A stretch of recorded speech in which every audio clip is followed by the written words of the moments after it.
Depuis plus de 2 ans maintenant, nous nous félicitons de la fin de la RGPP, de la réorientation des politiques du ministère de l'Intérieur. Nous notons notamment le renforcement des moyens humains après des années de réduction déficit. Rappelons en effet que la majorité précédente a détruit plus de 9 300 postes de policiers entre 2009 et 2012. Donc notre majorité apprécions la fin de la politique du chiffre et ses conséquences contre-productives qui obligeaient la police à prioriser des délits mineurs aux dépens d'affaires de plus grande ampleur.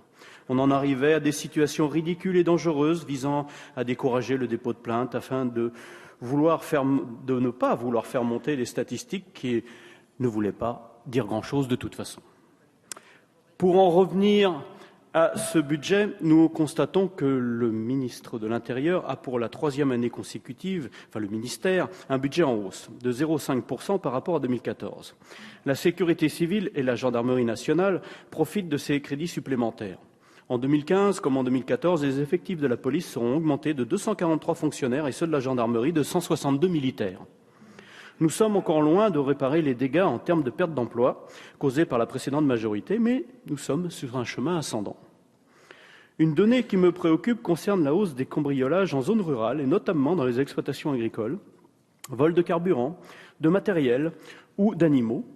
Ce sont près de 3000 délits de ce type qui ont été enregistrés en France dans les exploitations agricoles depuis le début de l'année 2014, soit une augmentation de 8,4% par rapport à 2013.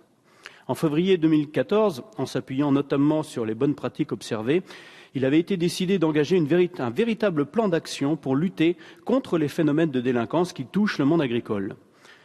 Pouvons-nous en savoir plus sur le bilan que vous tirez de ce plan d'action, qui a été une nécessité, après plus de 6 mois? Nous sommes par contre dubitatifs concernant l'efficacité de la vidéosurveillance. Malgré ses coûts très lourds, le programme de 1000 caméras à Paris coûtera 251 millions d'euros sur 15 ans.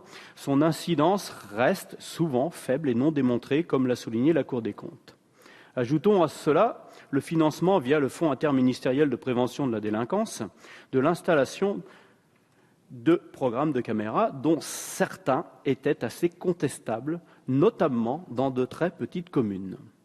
En 2015, le Fonds interministériel de prévention de la délinquance devrait consacrer environ 18,5 millions d'euros pour la vidéosurveillance contre 30 millions en 2012. Il est indiqué une enveloppe de 18,4 millions d'euros pour 2015, confondant vidéo et prévention situationnelle. Quelles seront les parts respectives de ces deux actions ?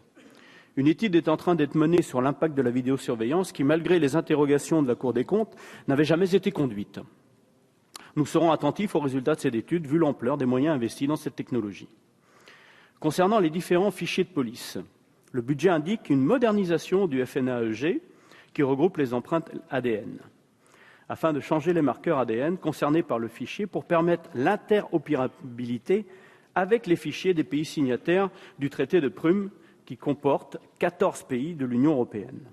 Le budget prévoit également une modernisation du FAED, qui regroupe les empreintes digitales. La Cour européenne des droits de l'homme, dans un arrêt du 18 avril 2013, a conclu que la conservation des empreintes d'une personne non condamnée constitue une violation de son droit au respect de sa vie privée. Elle a considéré cela comme une violation de l'article 8 de la Convention européenne des droits de l'homme quant au droit au respect de la vie privée et familiale. La France a également été condamnée par cette même Cour européenne des droits de l'homme sur le système de traitement des infractions constatées, le STIC.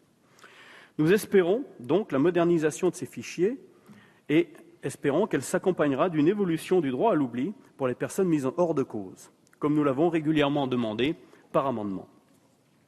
S'agissant de l'immobilier, d'importants retards ont été pris au cours des dernières années, l'immobilier ayant servi en quelque sorte de variable d'ajustement.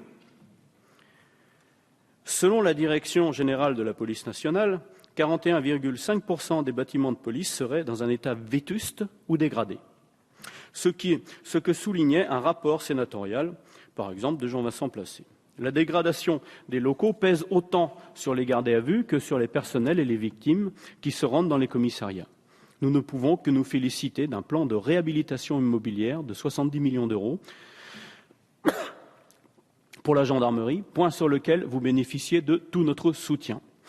La situation réclame en effet des solutions urgentes. Malheureusement, ce plan intervient après plusieurs années blanches. Pour ce qui a trait à la sécurité civile, un chiffre nous préoccupe toujours. Le nombre de sapeurs-pompiers volontaires a décru de 5 000 au cours des 5 dernières années pour s'établir aux environs de 200 000. Il devient préoccupant de tenter de remédier à cette baisse des effectifs. Des engagements en faveur du volontariat ont été pris l'an dernier à Chambéry. Nous espérons qu'ils seront mis en œuvre. Est-ce que vous pouvez nous en dire plus ? Enfin, concernant la sécurité routière, nous avions 3 842 morts en 2012, hélas, pour 3 250 en 2013, plus bas historique. Pour 2014, sur les 9 premiers mois, le nombre de morts est toutefois réparti à la hausse. À l'instar des années précédentes, c'est la vitesse qui est une fois de plus présentée comme la principale cause de décès.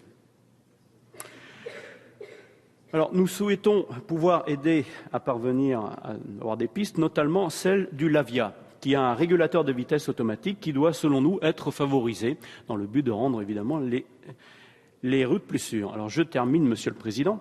Au final, Monsieur le Ministre, votre budget est jugé positivement en ces temps de restriction. Contrairement à d'autres ministères, l'Intérieur verra une nouvelle fois la création de nombreux postes après plusieurs années de coupes budgétaires et de réduction d'effectifs faites par la précédente majorité. C'est pourquoi nous le voterons.